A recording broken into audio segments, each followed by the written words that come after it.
하나님 말씀은 출애굽기 1장 1절에서 22절입니다. 지금부터 이제 우리가 출애굽기를 다시 공부를 하게 됩니다. 누가복음에 이어서 출애굽기를 공부를 하는데 1장 1절부터 22절까지 교독하겠습니다. 야곱과 함께 각각 자기 가족을 데리고 애굽에 이른 이스라엘 아들들의 이름은 이러하니 르우벤과 시몬과 레위와 유다와 이사갈과 스불론과 베냐민과 단과 납달리와 갓과 아세리요 야곱의 허리에서 나온 사람이 모두 70이요 요셉은 애굽에 있었더라. 요셉과 그의 모든 형제와 그 시대의 사람은 다 죽었고 이스라엘 자손은 생육하고 불어나 번성하고 매우 강하여 온 땅에 가득하게 되었더라. 요셉을 알지 못하는 새 왕이 일어나 애굽을 다스리더니 그가 그 백성에게 이르되 이 백성 이스라엘 자손이 우리보다 많고 강하도다. 자 우리가 그들에게 대하여 지혜롭게 하자. 두렵건대 그들이 더 많게 되면 전쟁이 일어날 때에 우리 대적과 합하여 우리와 싸우고 이 땅에서 나갈까 하노라 하고 감독들을 그들 위에 세우고 그들에게 무거운 짐을 지어 괴롭게 하여 그들에게 바로를 위하여 국고성 피톰과 람셋을 건축하게 하니라. 그러나 학대를 받을수록 더욱 번성하여 퍼져나가니 애굽 사람이 이스라엘 자손으로 말미암아 근심하여 이스라엘 자손에게 일을 엄하게 시켜 어려운 노동으로 그들의 생활을 괴롭게 하니 곧 흙 이기기와 벽돌 굽기와 농사의 여러 가지 일이라. 그 시키는 일이 모두 엄하였더라. 애굽 왕이 히브리 산파 십보라 하는 사람과 부하라 하는 사람에게 말하여 이르되 너희는 히브리 여인을 위하여 해산을 도울 때에 그 자리를 살펴서 아들이거든 그를 죽이고 딸이거든 살려두라. 그러나 산파들이 하나님을 두려워하여 애굽 왕의 명령을 어기고 남자 아기들을 살린지라. 애굽 왕이 산파를 불러 그들에게 이르되 너희가 어찌하여 이같이 남자 아기들을 살렸느냐. 산파가 바로에게 대답하되 히브리 여인은 애굽 여인과 같지 아니하여 건장하여 산파가 그들에게 이르기 전에 해산하였더이다 하며 하나님이 그 산파들에게 은혜를 베푸시니 그 백성은 번성하고 매우 강해지니라. 그 산파들은 하나님을 경외하였으므로 하나님이 그들의 집안을 흥왕하게 하신지라.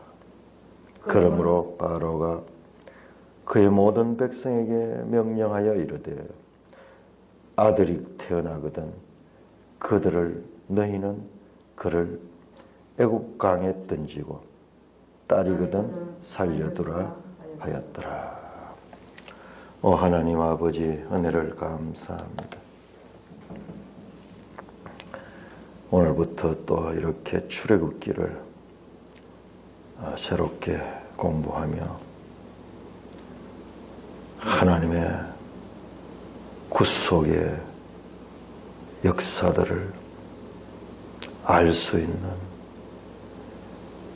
복된 공부 시간을 허락해 주시니 감사를 드립니다. 세상의 공부를 하는 사람들도 그 공부로 인하여 기뻐하고 또 열심히 하는데, 우리에게는 하나님 나라에 관한 공부를 할 수 있는 이와 같은 시간과 공간과 모든 여건을 교회를 통하여 제공해 주시니 하나님 감사합니다. 이 세상 나라 속에서 이미 우리는 하나님 나라 백성의 교양 과정을 겪고 있사오니 하나님 아버지 큰 은혜를 감사하고 찬송합니다. 예수님 이름으로 감사하며 기도드리옵나이다. 아멘. 제가 이 아침에 출애굽기를 우리가 누가복음을 석 달 동안 공부를 하고 이 출애굽기를 대하면서 엄청난 감동이 밀려오는 것은요, 한번 여러분도 한번 생각해 보세요. 누가복음이 무슨 책이에요? 누가복음이 세상 나라에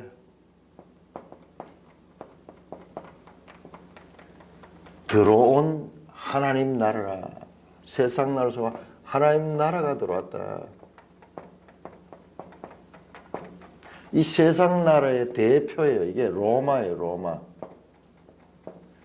1세기에 그 당시 전 세계를 지배하던 로마에서 하나님 나라가 들어가서 그 로마에 지배받는 그 나라 가운데서 하나님 나라가 이렇게 등장하고 하나님 나라가 세력을 얻어가며 그 하나님 나라가 로마를 향해 들어가는 세상 나라를 하나님 나라가 지배하는, 세상이 볼 때는 세상 나라가 하나님 나라를 지배하는 거지만 정반대예요. 로마는 망하고 없지만은 그때 가이사 아구스도 시대에 태어난 아기, 그리고 가이사 티베리우스 시대에 활동했던 그 아기가 자라서 이 청년이 되었던 그 예수 그리스도의 복음은 나중에 사도행전에 가면 로마로 침입하고 그 가이사들은 다 없어져 버립니다. 가이사들이 어디에 있어요? 그러나 하나님 나라의 왕이신 예수 그리스도는 오늘도 저와 여러분들 속에 살아서 이렇게 오늘도 살아 역사하고 있습니다. 자, 오늘 우리 지난번 출애굽기 출발이었냐? 세상 나라 애굽. 로마로부터 지금 이 시대로부터 약 2000여 년 전에, 2000년 전에, 약 2000년 전에, 우리는 로마로부터 약 2000년 후에 오늘 살고 있는데, 우리가 공부했던 그 누가복음으로부터 약 2000년 전에 그 애굽 세상 나라를 대표하는 세상의 가장 강력한 나라에 하나님 나라가 거기에서 또 등장하고 있습니다. 이 하나님 나라는 이 하나님 나라의 모형적인 그 나라예요. 여기서는 이제 이스라엘 민족이라는 궁극적인 이 하나님 나라의 모형적인 한 나라가 등장하고 있는 이야기예요. 우리가 공부하고 있는 성경이 어떤 책이며 우리가 믿고 있는 하나님이 어떤 분인가? 우주적 하나님, 세계 역사를 주관하시는 하나님이라는 것을 우리는 이와 같은 배경을 통해서 직감할 수 있는 것입니다.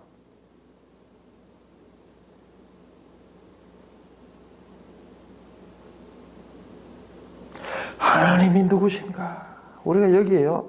자잘한 우리가 알아들을 수 있는 뭐 사람들의 이야기 서로 시기하고 질투하고 죽이려고 하고 살리려고 하고 뭐 이와 같은 이야기들이 있기 때문에 우리가 봤을 때는 그런 정서에 빠져가지고 마치 이 이야기들이 우리의 수준으로 보면 드라마 같은 뭐 조그마한 어떤 그 연속 드라마 같은 그런 이야기로 보일지 모르지만은 우리가 점점 성경을 알게 되고 이 역사를 공부를 하게 되면요, 그 자잘한 인간 군상들의 이야기 같지만은 그것은 하나님의 이야기다. 하나님의 이야기다.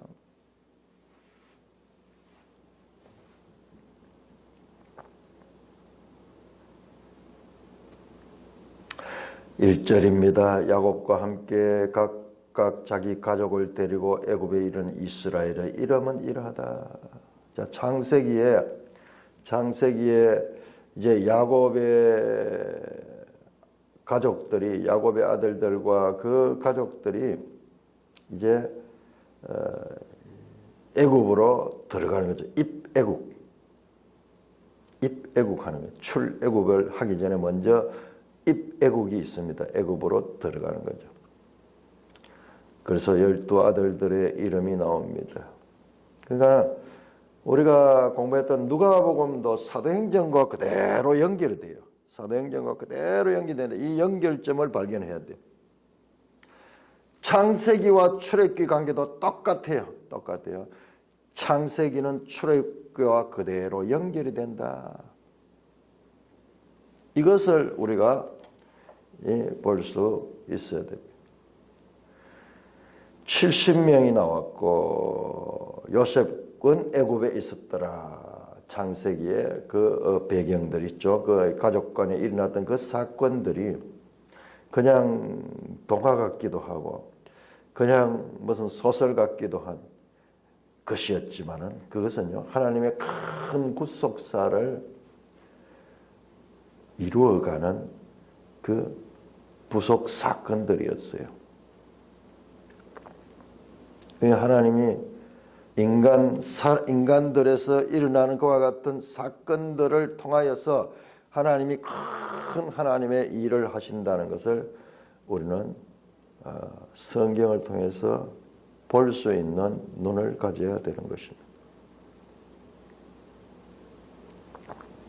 6절입니다. 요셉과 그의 모든 형제와 그 시대 사람은 다 죽었고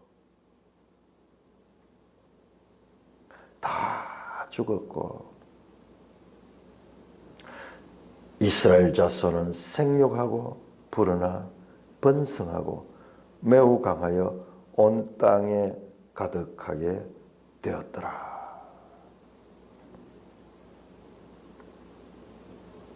이스라엘 자손은 생육하고 불어나 번성하고 매우 강하여 온 땅에 가득하게 되었더라.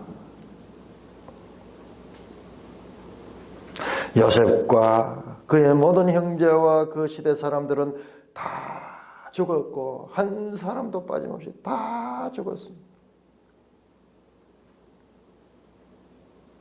우리가 살고 있는 이 시대도 마찬가지예요. 지금 우리가 살고 있는 이 시대에 1800년대에 태어났는 사람들은 다 죽었습니다. 1800년대에 태어났는 사람들, 1800년대 끝자리에 태어난 1899년에 태어난 사람들도 없습니다. 다 죽었습니다.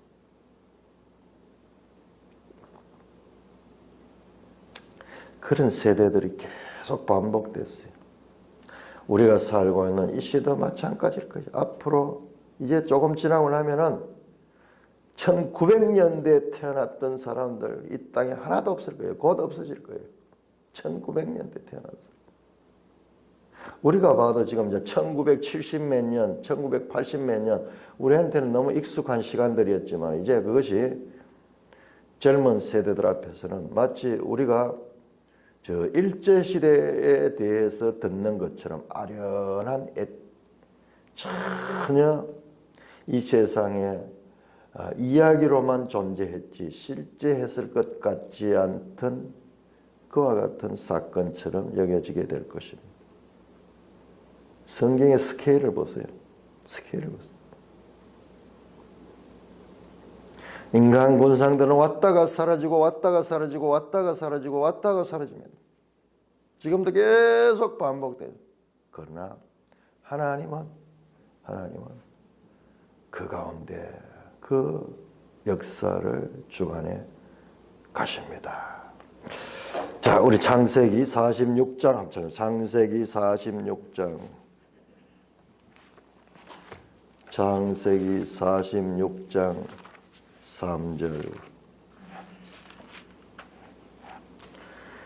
창세기 46장 3절 3절 4절 같이 읽겠습니다. 하나님이 이르시되 나는 하나님이라 내 아버지의 하나님이니 애굽으로 내려가기를 두려워하지 말라. 내가 거기서 너로 큰 민족을 이루게 하리라. 내가 너와 함께 애굽으로 내려가겠고 반드시 너를 인도하여 다시 올라올 것이며.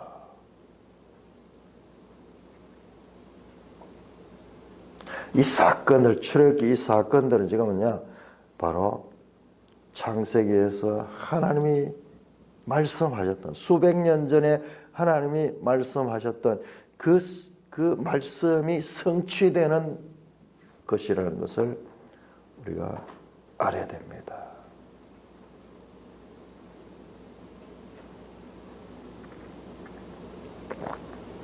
하나님의 약속이 이렇게 성취되고 있다. 이 땅의 것만 보면은 애굽 사람들이 있고 또 이 이스라엘 백성들이 이 번성하는구나 이걸 보지만은 멀리서 보면은 이 하나님의 약속이 땅의 일들이 하나님의 그 스케줄을 따라서 그 설계도를 따라서 지금 펼쳐지고 있다는 것을 우리가 알아야 됩니다. 8절입니다. 요셉을 알지 못하는 새 왕이 일어나 애굽을 다스리더니. 요셉을 알지 못하는 새 왕. 요셉 시대에 이 가족들이 들어갔죠. 들어갈 때는 총리의 가족들이기 때문에 특별 대우를 받고 보호를 받았지만은 이제 요셉을 알지 못하는 새 왕이라는 말은 다른 왕조예요. 다른 왕조. 이게 고고학자들이 연구한 결과에 의하면 18왕조예요. 18왕조. 애굽 역사가 정말 세계 역사에서 가장 긴 나라거든요. 애굽 왕조를 1왕조, 2왕조 이런 식으로 하죠. 18왕조예요. 그러면 요셉 시대는 17왕조였었는데 요셉이 이 총리로 임명됐는데 그때가 어느 때냐 그러면은 역사학자들이 연구해 하면 그때가 힉소스족이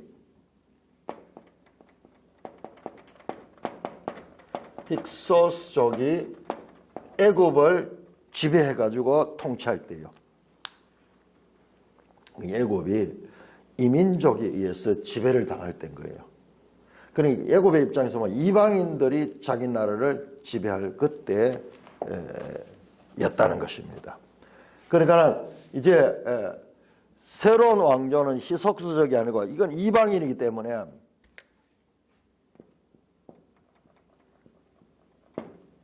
그러니까 요셉 같은 이방인이 등용이 되고 그리고 총리까지 될 수 있는 그와 같은 이방인에 대한 편견이 없었던 게 자기들 왕조 자체가 이방인으로 이루어진 왕조였기 때문에 그랬다는 거예요. 참 놀랍죠.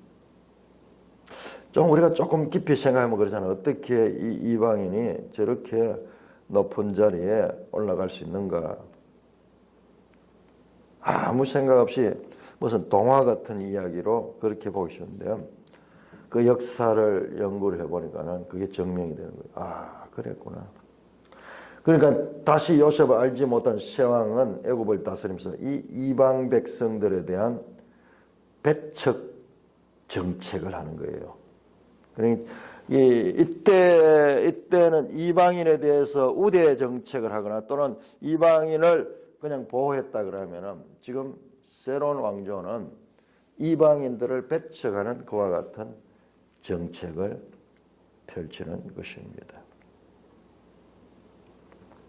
우리가 이 이집트 역사를 배우거나 이집트 미술사를 공부할 때 투트모세하고 뭐 이집트의 미이라들이 있으니까 그 미이라들의 이름을 많이 봤거든요. 그 투트모세라는 그 왕이 통치하던 때입니다. 새로운 왕이. 이 왕이 바로 투트모스의 1세였을 것이다. 그러면 그 투트모스의 1세 시대에 이름도 투트모세예요. 그리고 모세 이름도 나중에 보면 이거하고 연관이 있을 것 같아요. 그러면 이 투트모세 시대가 밝혀진다 그러면은 나중에 모세를 나일강에서 건져내는 그 이 공주가 나오는데 그 공주는 투트모세의 딸 핫셉수트예요. 나중에 왕적인 권세까지 가지는 인물이 핫셉수트. 이거는 역사에 그대로 나타나는 역사적 사료예요. 자, 그러니까는 이제 하나님의 백성들이 이제 많이 번성했지만은 여기에 이제 서로 갈등을 일으키며 긴장을 일으키는 이제 사건들이 이제 등장하게 되는 거죠. 인생은 그런 거예요. 인생은 그냥 평안하게만 하고 해서 복된 게 아닙니다. 그가 그 백성에게 이르되 이 백성 이스라엘 자손이 우리보다 많고 강하도다. 자, 우리가 그들에게 대하여 지혜롭게 하자.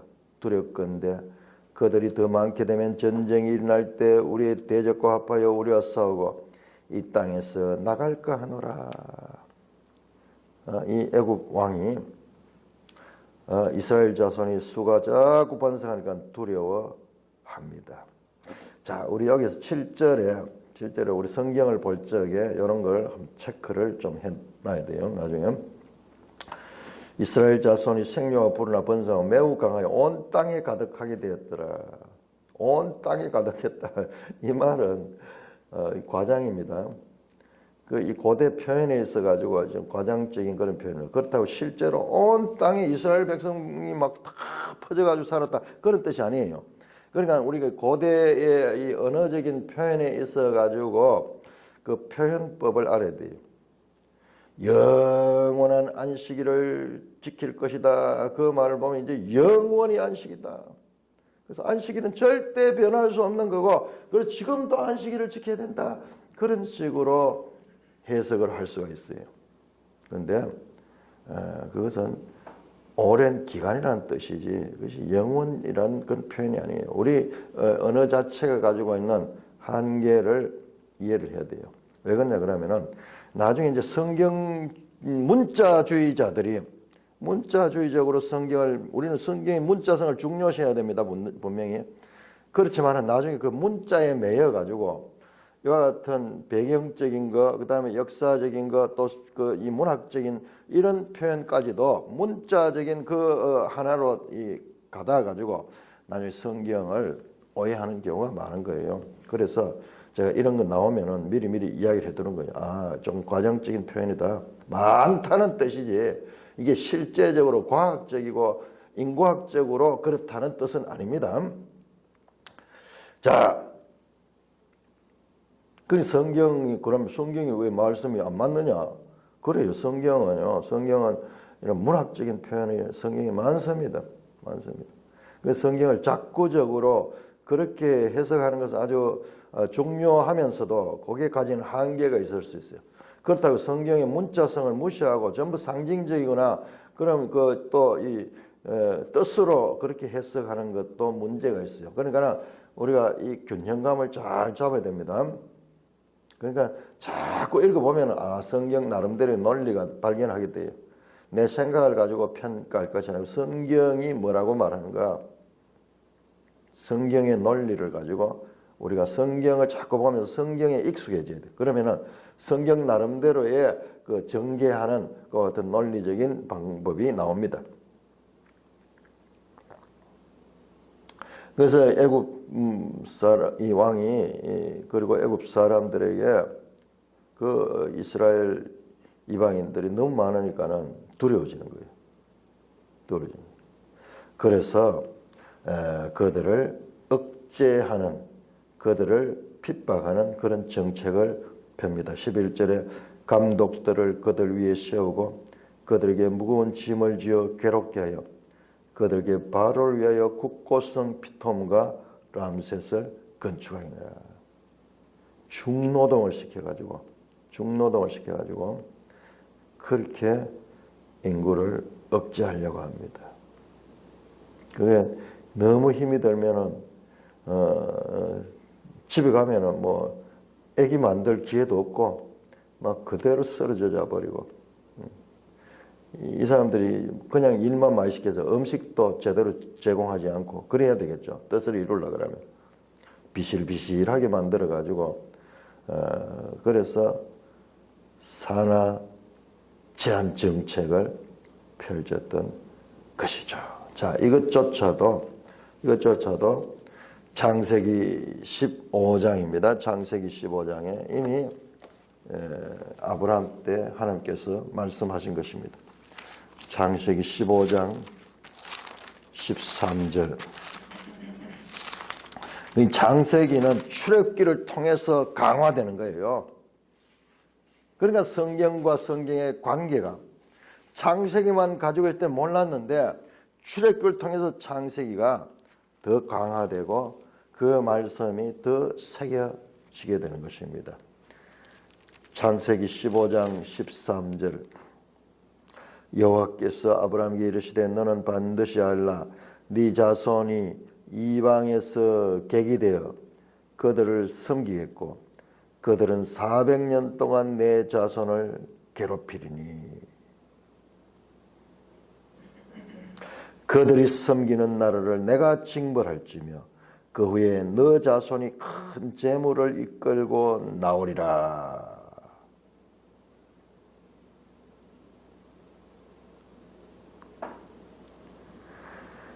(400년) 동안 네 자손들이 거기에 있다가 괴롭힘을 당했다. 더 이상 견디지 못하고 내가 그들을 징벌하고 너의 자손은 큰 재물을 끌고 내가 그들을 끌고 나올 것이다. 약속되잖아요. 이 자체도 하나님의 뜻 가운데 펼쳐지는 일들입니다. 그들이 애굽을 이스라엘을 두려워하고 인구 억제 정책을 쓰고 이런 것들도 그냥 바로의 판단이지만 그 바로의 판단조차도 하나님께서 사용하시고 계시다는 것입니다. 자, 국고성 비톰과 람셋 지도 한번 보겠습니다. 지도 112쪽을 한번 지도 112쪽.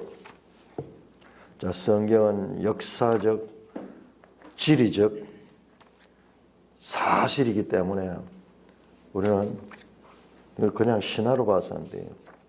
그렇기 때문에 우리가 이 지리와 역사를 공부를 할 적에 성경을 제대로 알게 됩니다. 자, 112쪽 보시면은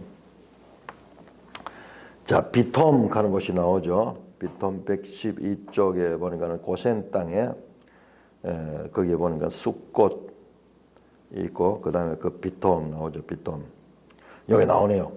말풍선은 힉소스 왕국의 수도였다. 힉소스 왕국. 그러니까 여기에 지금 요셉이 나오는 그 배경, 창세기 배경이에요. 앞에서 말씀드렸던 힉소스 왕국이 이 당시에 애굽을 지배하고 있었다. 자, 비톰은 발견했는데 그럼 람셋은 어딘가? 람셋은 120쪽 합니다. 120쪽.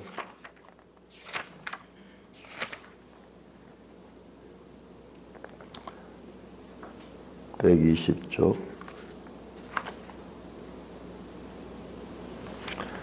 자, 저기 보면 고센 땅 위에 람셋하고 갈로에서 칸타르 나오죠. 람셋.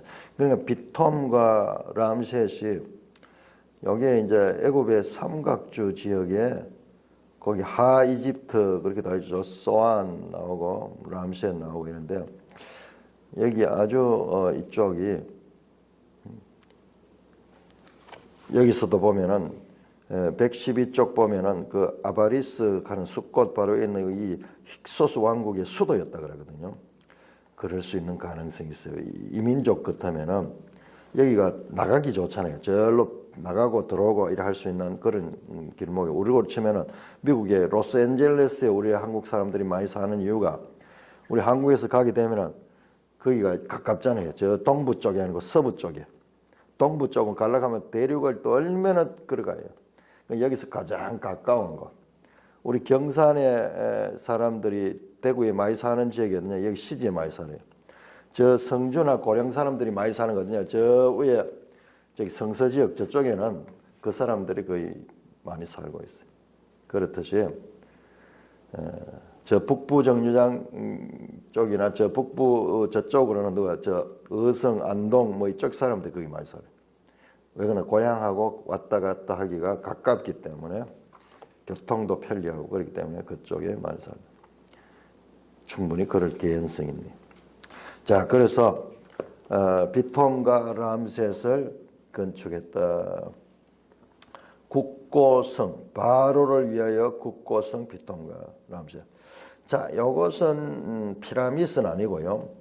피라밋은 이보다도 먼저 지어졌어요. 미술사를 보면은 피라밋은 BC 2000년 더 거슬러 더 올라갑니다. 2500년 뭐 이런 정도예요. 그러니까는 애굽에 이 요셉이 들어왔을 때는 이미 피라밋 같은 건 지어져 있었고, 그다음에 이때는 여러 가지 그런 이 성도를 국고성이라는 거 이게 무슨 창고 같은 것일 수도 있게 하고, 자 그런 것들을 지금 나라에서 바로를 위하여 국고성 비톰과 람셋을 건축하니라. 옛날 건축이라는 게 전부 사람의 노동으로 하니까는 얼마나 노동 강도가 쉬었겠습니까? 12절 그러나 학대를 받을수록 더욱 번성하여 퍼져나가니 애굽 사람이 이스라엘 자손으로 말미암아 근심하여 인구 억제 정책을 선데도 불구하고 계속 학대를 받을수록 더욱 번성해서 나갔다. 애굽의 새로운 왕은 이스라엘 백성들을 계속해서 종으로 노예로 부리고자 했습니다. 그러나 하나님은 그 이스라엘 백성들을 때가 되면은 애굽에서 데리고 나오려고 계획을 가지고 있는 거죠. 애굽 왕의 계획과 하나님의 뜻이 충돌합니다. 그러면은 하나님의 뜻을 거스를 수 있는 세상 사람은 없습니다. 나라도 없습니다. 어떤 나라도 하나님의 뜻을 거스를 수는 없는 겁니다.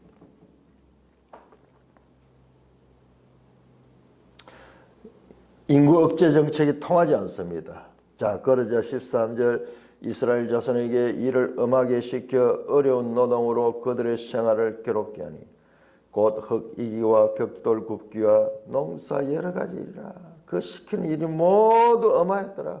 아주 가혹하게 중노동을 시켰습니다. 흙 이기기 저런 건 진짜 온몸에 진이 다 빠지거든요. 참 옛날에는 저런 걸 많이 했잖아요. 요즘 사람들은 구경도 못해요. 발로 이렇게 밟아가지고 진흙을 이렇게 뭉쳐주는데 그러니까 하다 보면은 에너지가 쭉쭉 빠져나갑니다. 벽돌 굽기와 농사일 여러 가지 일들을 이스라엘 백성들에게 중노동을 시켰습니다. 그 시키는 일이 모두 엄하였더라. 애굽 왕이 히브리 산파 십부라와 하는 사람과 부하라는 사람에게 말하되 두 번째 인구 정책입니다. 뭐냐? 너희는 히브리 여인을 위하여 해산을 도울 때 그 자를 살려 아들이거든 그를 죽이고 딸이거든 살려두라. 히브리의 산파들을 불러가지고 딸이면은 살려두고 아들이면은 죽이라. 저놈들은 아들들은 나중에 크면은 반역할 수 있는 그런 여지가 있기 때문에 아예 싹을 잘라버려요. 그러나 17절 산파들이 하나님을 두려워하여 애국 왕의 명령을 어기고 남자 아기들을 살렸다. 왕의 명령을 거슬렀습니다. 애국 왕이 산파를 불러 그들에게 너희가 어찌하여 이같이 남자 아기를 살렸느냐. 산파가 바도에게 대답하되 히브리 여인은 애국 여인과 같지 아니하니 건장하여 산파가 그들에게 이르기 전에 해산하니라. 하나님께서 지혜를 주가지고 이렇게 말을 돌리더라고요. 하나님이 그 산파들에게 은혜를 베푸시니 그 백성은 번성하고 매우 강이다. 자, 이 산파들이 이 하나님을 두려워하고 왕의 명령을 어기고 세상 나라의 권세보다도 하나님 나라를 더 두려워하며 그래서 세상 나라 권세에 굴복해서 하나님 나라를 포기하지 않았습니다. 그러니까 하나님께서 그 산파들에게 은혜를 베푸셨다. 이것도 중요한 말씀입니다. 산파들의 믿음은 은혜로 말미암은 것입니다. 그 담대한 믿음을 줘서. 그러니까 하나님이 그 산파들에게 은혜를 베풀고 그 백성은 번성하고 매우 강해지니라. 그 산파들은 하나님을 경외했으나 하나님이 그들의 집안을 흥하게 하시니라. 하나님께서 그 목숨을 걸고 하나님의 말씀을 순종하는 자들에게 복을 주셨습니다. 살아있는 믿음이죠. 그러므로 바로가 그 모든 백성에게 명령하되 아들이 태어나거든 너희는 그를 나일강에 던지고 딸에게 던지라. 이제 자, 산파들을 통해서 해도 안 되니까 세 번째로 그의 모든 백성에게 명령했다. 여기서 그의 모든 백성은 이집트, 애굽 백성들에게 명령해서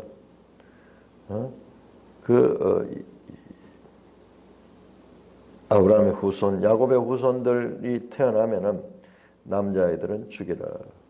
그렇게 공공연하게 이제 영아 살해를 명령하는 그런 명령을 내리고 있습니다.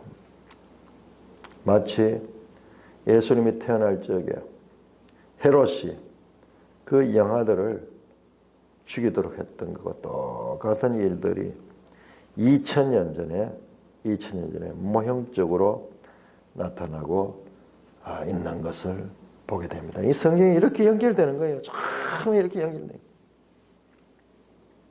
수천 년의 간격을 두면서도 이렇게 사건들이 연결되고 하나님 뜻이 이어지고 있다. 자, 이런 것도 보세요. 이런 것도. 자, 우리 내일 성경 114쪽을 보면 114쪽. 자, 이 부분 114쪽 해설이 나옵니다. 창세기와의 관계. 출애굽기와 창세기와의 관계를 우리가 한번 살펴보겠습니다. 매일 성경 114쪽에 보시면은 3번 창세기와의 관계가 나오는데, 자, 여기에 창세기와 출애굽기는 연속성과 불연속성을 갖는다. 자, 무슨 말이냐? 창세기와 출애굽기는 연속성과 불연속을 갖는다. 예를 들어서 창세기에 나온 내용들이 계속 이어지는 거. 그래서 이 아브라함의 이 약속, 그다음에 야곱의 자식들, 요셉과의 관계, 이런 것들이 지금 출애굽기에 그대로 이어져서 이제 거기에서 이야기가 전개되고 있잖아요. 그런 면에서는 연속성이 있습니다. 그런데 불연속성도 있다. 불연속성. 이 두 가지를 우리가 동시에 알아야 됩니다. 이어지면서도 또한 새로운 스토리로 전개된다. 관계없는 새로운 것으로 관계된다. 그래서 이것을 신학적으로 표현하면은 구원 계시, 하나님의 말씀이 구원 계시다 이 말이야. 구원 계시가 발전성인데 발전하고 있다. 발전. 이어지면서 하나님의 창세기의 구원의 계시의 말씀이 출애굽기로 이어지고 있다. 이어지고 있으면서 여기 머물러 있는 것이 아니고 여기에서 좀 발전하고 있다. 다시 더 앞을 향하여 발전해 나가고 있다. 그래서 이어지는 면에서는 연속성이 있고, 자, 새롭게 발전하는 면에서는 불연속성이다. 자, 왜 이와 같은 조금 어려운 용어들을 쓰느냐 그러면요, 성경이 다 이렇게 돼 있어요. 이거는 우리가 반드시 알아야 돼요. 구원 계시의 발전성은 연속성을 통하여 이어지고 불연속성을 통해서 발전하고 있다는 거예요. 그래서 구원 계시가 발전하는 거예요. 그래서 지금 창세기 이야기들이 나중에는 마태복음과도 그대로 연결되고 있는 거예요. 누가복음과도 연결되고 심지어는 저 요한 계시록과도 연결이 되고 있는 거예요. 하나님의 말씀이, 구원 계시인 하나님의 말씀은 그냥 그 단편적인 것이 아니라 역사를 통해서 연속되고 그리고 발전되고 있다는 그와 같은 말씀입니다. 창세기는 요셉의 장래 이야기로 끝이 났지만 요셉의 죽음을 시대의 전환점으로 삼는 출애굽기로 여기다. 자, 요셉은 이제 죽었다. 요셉과 그 세대 사람 다 죽었다 하면서 이제 출애굽기는 시작이 되는 거예요. 그러나 출애굽기에서 오랜 시간의 흐름과 더불어 역사적 무대가 전면적으로 발전했다. 자, 지금까지 창세기에서 무대는 팔레스타인, 즉 가나안 지역에 있다 그러면 출애굽기는 무대가 어디냐? 가나안 땅에서, 가나안 지역에서 출애굽기의 무게는 애굽이다. 애굽. 넓고 큰 나라로 무게가 완전히 바랐죠. 이거는 불연속성이죠. 불연속성. 그래서 요셉의 요셉 이야기는 연속이지만은, 그러나 요셉의 후손들이 살아가게 될 그 땅은, 이 야곱의 후손들이 살아가게 될 그 땅은 새로운, 지금 옛날 가나안 땅과 다른 불연속성을 가지고 있다는 거죠. 완전히 배경이 달라졌죠. 그래 창세기와 전혀 다른 불연속적인 상황이 펼쳐진다. 첫째, 요셉과 그의 형제들 그리고 그 시대 사람들은 모두 죽었고 야곱의 후손은 크게 번성하여 온 땅에 가득하게 되었다. 둘째, 요셉을 알지 못하는 새로운 왕이 등극하여 통치합니다. 이런 건 불연속성이죠. 셋째, 시대적 상황은 이스라엘 가족에 대한 호의에서 이스라엘 백성에 대한 억압으로 바뀌었다. 넷째, 그들의 가혹한 노동과 학대 속에서 하나님의 구원을 기다리고 있게 되는 것입니다. 이와 같은 애굽의 박해는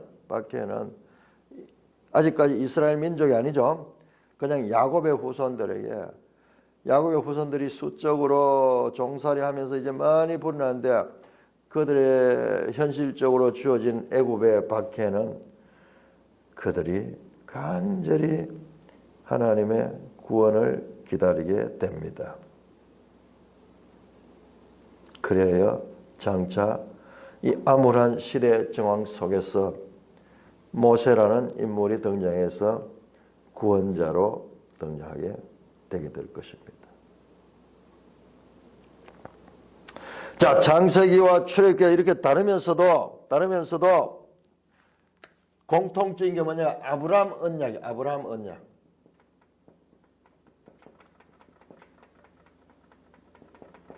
내가 내 후손으로 말미암아 하늘의 별과 같이 바다의 모래같이 그렇게 번성하게 할 것이다.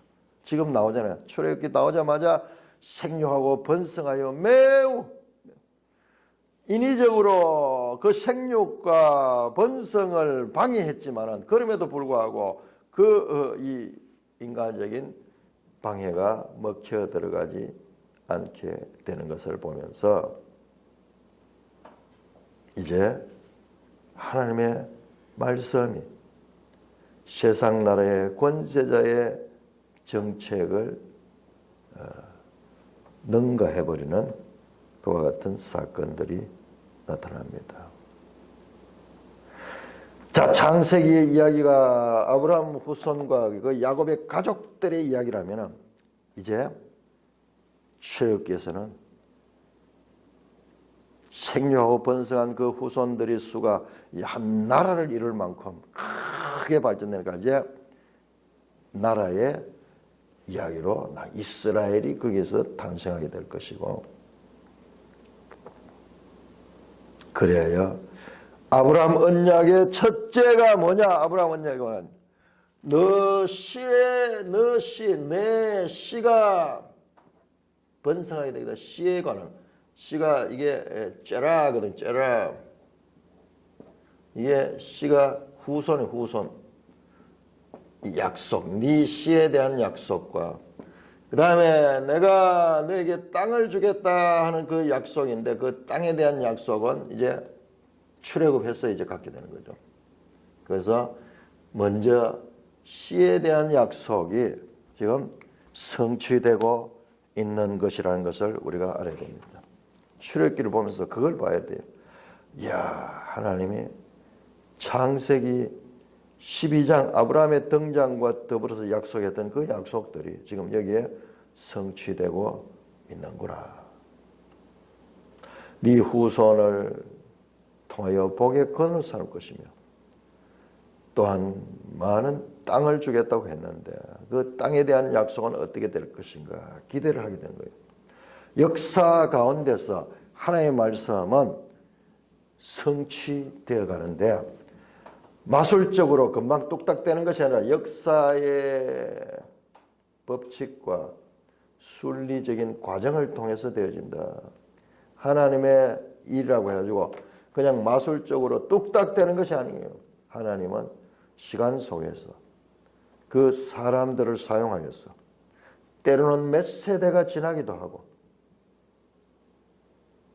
그렇게 하면서도 그러나 일관된 하나님의 뜻은 이루어지고 있다는 것을 볼 적에 우리 출애굽기 1장이 가지고 있는 엄청난 그와 같은 우리에게 하나의 영감을 주는 거예요. 아, 성경이 이런 책이구나.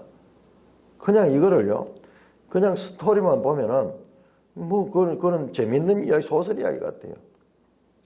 아니, 이 전부 저 창세기로부터 나오는 그 하나님의 약속, 하나님의 약속이 그 구체적으로 역사 가운데 사람들을 통하여 어떻게 단계적으로 이루어져 가고 있는가. 창세기 12장 또는 15장에서 하신 그 후손에 대한 약속이 지금 수백 년을 통하여 지금 그 말씀대로 이루어져 가고 있다는 것을 볼 적이에요. 우리가 이 출애굽기가 그리고 이 하나님 말씀이 어떤 형식을 가지고 있는가. 하나님 말씀이라는 것이 도대체 무엇인가. 그냥 좋은 말씀, 격언되는 말씀, 도덕적이고 교훈적인 말씀 그런 것이 아니에요. 하나님의 뜻이 역사 가운데서 성취되어 간다. 오늘 우리에게도 그 하나님께서 이 역사를 통하여 하나님의 역사를 이루어가는 가운데 우리가 살고 있다는 이와 같은 큰 거시적인 관점에서 성경을 이해하고 우리의 삶을 이해할 수 있는 그와 같은 영감을 출애굽기가 우리에게 주고 있습니다. 찬송가 432장입니다. 찬송가 432장